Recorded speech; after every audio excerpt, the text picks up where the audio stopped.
Welcome to another studio vlog, because of course not every studio vlog is going to be art stuff, and sometimes I feel like I do more administrative stuff than I do art. But you know what, that's what comes with a home business. I kind of wish I had known that ahead of time. Not necessarily because I would have done anything different, as far as I still would have done it, but I still would have liked to know, right? But anyways, this is my quarter 1 vlog, just so I can go ahead and tell you what it is that I'm up to behind the scenes. Now, if you are on my Instagram, my Facebook, anything like that, you probably have noticed that I am very much less active. Why? Because I am working on everything behind the scenes in order to set myself up for the rest of the year. I do have a couple of posts scheduled here and there, and I probably should have already had those posts scheduled prior to, but I did not think ahead of that. Or maybe I ran out of time. I don't know. But regardless, maybe for the following year, I'll go ahead and think ahead and have things being posted already in the background while I work behind the scenes. But let's just go ahead and talk about quarter 1. Now, if you are new here, my name is Tanya Lopez. I am the artist behind Art Ison. I am a Puerto Rican artist that create work very much surrounding my Puerto Rican culture.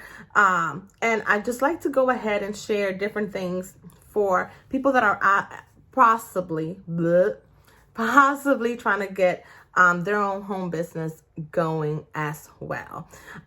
Just to give you a little bit of background, also, I am a full-time nurse. I am a mom of 2. This is my supplemental income. Hopefully, in the future, it will be my full-time, but that's where we're at, and that's why we do the things like what we're going to discuss today.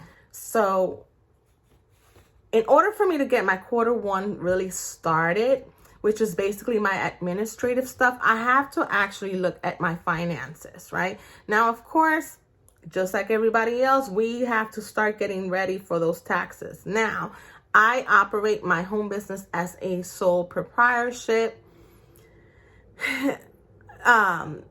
Not really, I don't really want to get into the whys. I understand why some people go as an LLC. I get all of that. I'm not really here to discuss that.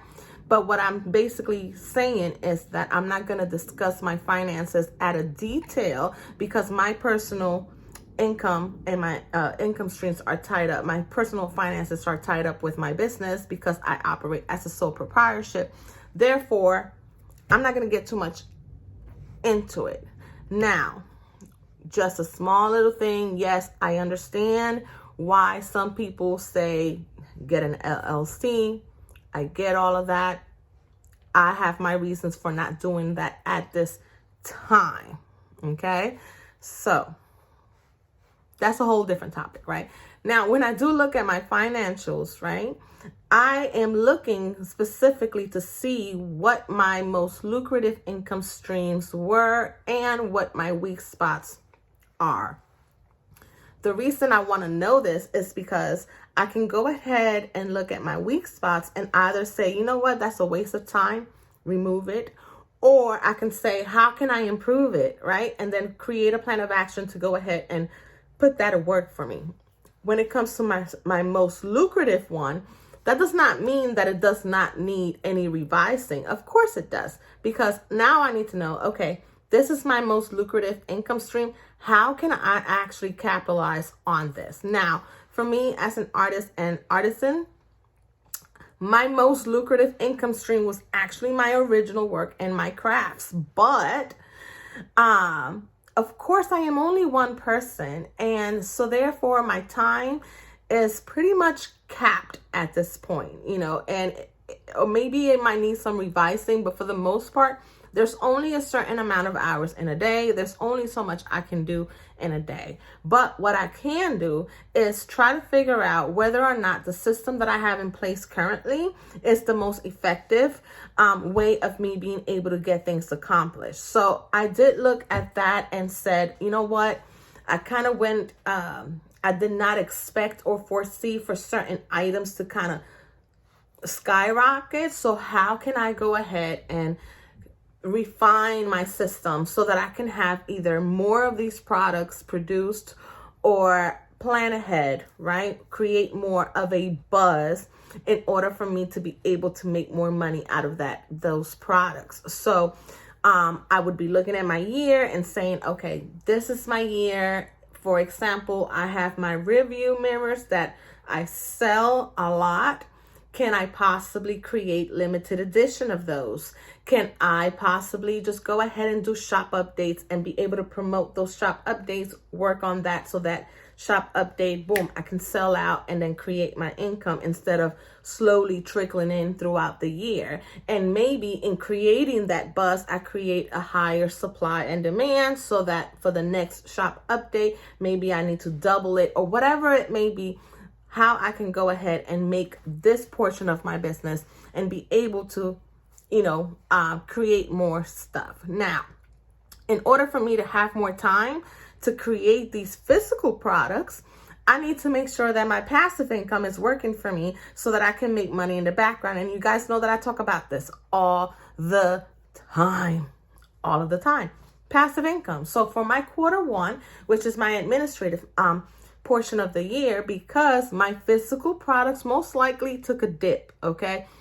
This is absolutely normal. I think it happens with everything. You got the holidays, and then all of a sudden you have a dip because people are now being more cautious with their money. They already spent a lot, blah, blah, blah, blah, blah, blah, right? Cool. I'm going to go ahead and utilize this time to now do what I got to do in the background.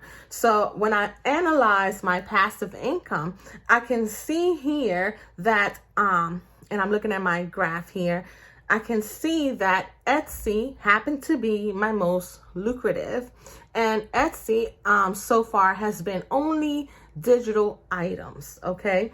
And then my least lucrative as far as the passive income goes has been Redbubble.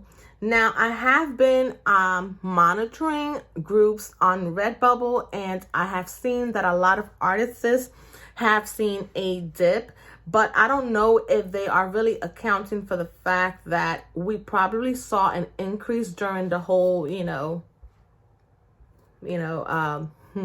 pandemic. So of course, people were at home, they were buying things, blah, blah, blah, but they probably see that. So I don't know if it's because of that, but regardless, I'm going to go ahead and go into them and maybe refresh my listings, refresh the tags, add new work for those, which goes back to me actually recycling previous content that I had, which by the way, I talked about that last week, how to create, or really why you should have recyclable content and evergreen content, right? So part of that is, it comes to this for my Redbubble. Now, Etsy, as I mentioned, has been my digital files, and that was the most lucrative as far as my passive income goes. But when I was looking at it, I was kind of trying to see, okay, I know that when it came to Etsy, I seen a lot of activity. I see a lot of people favoring, but how can I convert that as much as possible, which I have not seen that. I know I have to work on my conversion rate. And so therefore I was looking at my listings. Now last year, I'll be honest, I knew how to create my digital files, but my brain somewhere was stuck on how to do certain things. But either way, I say this to say that I was only providing digital artwork or wall art that were one size because I found that to be the most convenient for me to make at that time. I now see that maybe if I actually offered that digital file in multiple sizes, it may be easier for me to convert those people because maybe they're not looking for an 8x10. Maybe they want something larger. And actually, I have had people contact me and say, hey, I really wish I would have this piece of art in a larger format. Is it possible to do so? And so what I've been doing for the past 2 months, because I actually started doing this in December, has been revising all of my digital files, creating multiple sizes, looking at the prices, because now if I'm going to offer multiple sizes, would this price still make sense or whatever it may be, and fix those up. I've been working on my mock photos for that, creating something different and refreshed. Plus I've been adding more work, right? Now, I mentioned this already when it came to Redbubble. This also applies to my Society 6. It applies to my Spoonflower. Why? Because what I've been doing is I've been looking at my work that's recyclable, and I bring it forward now to a more relevant color palette for this year, and uploading those. Now, I don't remove the previous ones. I clean those up, plus add the new ones with the new color palettes, adding more options for the people. So this is actually accumulative, right? Every year I'm adding more options. This is not something that I'm taking on all in one load. So I have been doing that. Now, when it comes to Redbubble and Society 6, I've been trying to kind of retag, because I really, me looking at my shops, I don't feel like I've been, like, I add a description, I add tags, I add a title, I do all of those things. But I do feel that I probably need to be bringing more traffic into them, which, I'm sorry, like, yes, these kind of public marketplaces, they have their own traffic. But, excuse me, but at the same time, you have to bring your own. Like, let's just be honest. It's like this with Redbubble, Society 6. It's like this with Etsy. It is very good for you to bring those masses of people from other areas, and it kind of gives you a boost in all of those wonderful algorithms, right? So that's kind of what I've been focusing on. And so when I make my plan of action, now I'm like, okay, so I'm going to create these work in this color palette. This I'm going to upload to these platforms, as well as create these digital files.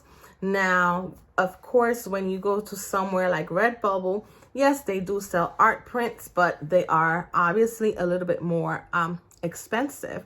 So I can actually, in my description, bring traffic over to my Etsy for the digital files, so that if they just bought maybe a duvet or a throw cover, whatever, with this color palette, maybe they want to complement it with a digital file that they can go ahead and download. Either way, I like to kind of tie things up. If it works, it works. Otherwise, I know all of my bases are covered, right?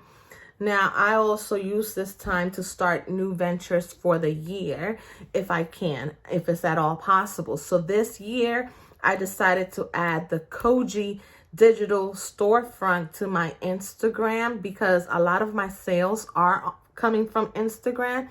So now I also have my digital files on Koji, and I know some people say, well, why can't you just bring those people to Etsy? And it's really more because sometimes people don't want to leave the app. And Koji, it still pulls you out, but it kind of keeps you still right there within that window. Download it, use your personal info, blah, blah, blah, blah, and make those sales that way. So I did do that. I've already included all of my files to my Koji link, all the files that I really wanted to, like, all of the things that I know for a fact I'm going to want to promote throughout the year, because I have a specific aesthetic when it comes to my Instagram. I have it up there. So I did do that as a new venture. And then I decided, okay, I want to make sure that I am increasing traffic to all of my passive income platforms. So Etsy, Redbubble, Society 6, Spoonflower, all of these things. How can I do this without just creating temporary posts, right? I know that it's very stressful to think about posts to make that will bring people to these sites. So what can I do to possibly bring traffic to this and have that continuously bring traffic throughout time? And really the easiest way that I can think of, besides scheduled posts, is creating a blog. Now, I used to have a blog before. I just simply restarted it. And I'm doing this so that I can bring traffic with those blogs over to these platforms. Plus, because I use WordPress, my blogs are tied into my shop. So therefore, I'm bringing traffic into my website, my personal website. And that just kind of helps as well as when it comes to visibility, right? I'm also going to be utilizing these blogs to be able to promote some of the affiliate links that I have, not only for all of these platforms, but also for Amazon, like in products and such things. So this blog is going to be tied to everything just to kind of bring traffic to those things. For this coming year, I'm also going to have a budget set aside for ads. I don't know yet where I want to allocate this, but I know that I need to have this. And then along with this, something that I have been lacking on this past year, which I started off good, but then it kind of went wah, wah, wah, and it is scheduled content. Now, the thing about it is I like to use Pinterest. Pinterest actually does bring me a lot of traffic, but of course, Pinterest only allows you to schedule whatever 2 weeks in advance and whatnot. And I know there are a lot of softwares that allow you to schedule content ahead of time, like Tailwind or something like that. But I was having a hard time really kind of getting a handle of things. I mentioned this before. I'm a very tactile person, and for some reason I just wasn't comprehending it to the best of my ability. But then, silly me, I was already utilizing Canva to design and create my digital files. And so therefore I was already paying for my pro, not really realizing that I can actually use this as my scheduler from the same designs that I'm creating. So it saves me time. And so I'll be going ahead and utilizing that feature, which I did not pay attention to before, to be able to schedule some posts on Pinterest to increase all of the beautiful traffic that I want to these other platforms. So I started that venture as well. And what else did I do? Okay, I had a meltdown. My brain just went wah right in the middle of me talking. But regardless, so I was speaking about scheduling my posts, and so therefore I'm kind of tying, as you can see, I'm trying to make sure that everything is kind of tied to one another, right? Just to kind of make things easier for me, and so that I know that everything is just working according to plan throughout the year. This is not to say that I probably won't have to, tweak a couple of things here and there. I'm sure I will have to do that as well.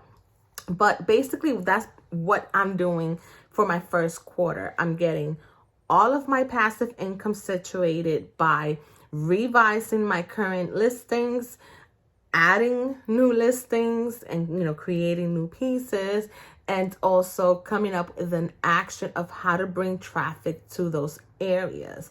Then I have my physical portion. I have a plan for that, of how to possibly use my time more efficiently so that I can put my things out there. And that is basically my plan for this coming year. I feel like it's a lot, but this is the thing too, that when it comes to me, sometimes I have to make sure that I put a time or a stopping point for me, because otherwise, like, when it comes to, let's say, creativity, right? You can create till there's no end. Like, you can always make more and more and more and more. And my problem is, no, I need this to be my stopping point so that I can then move on to the next project. And I have to continuously remind myself of this, right? So in order for me to do this, I really have to be very intentional on Etsy. I'm going to add this amount of listings, right? And I'm going to do that by this time. Redbubble, boom, same thing. I'm going to do this by this time. Then, all right, I have my blog. How many of those do I want in a month, or do I want one every month? Do I want that blog maybe to come out with my YouTube video? Those kind of things. And I need to have those kind of like stopping points and resting points so that I know, okay, boom, this is my goal. Otherwise, I will overwork one specific project till there is no end. Like, it's just ongoing. And that's how I end up, middle of the year. And all of a sudden I'm like, what have I been doing this whole time? I should have been painting crafts. But that's just my problem. So I know for a fact that I want to be done with the creating new work, fixing up all of my old stuff by the end of January. I want to utilize February to really work on scheduling posts for as long as I can, as well as working on my blog topics, because I'm going to tie those with the newsletter.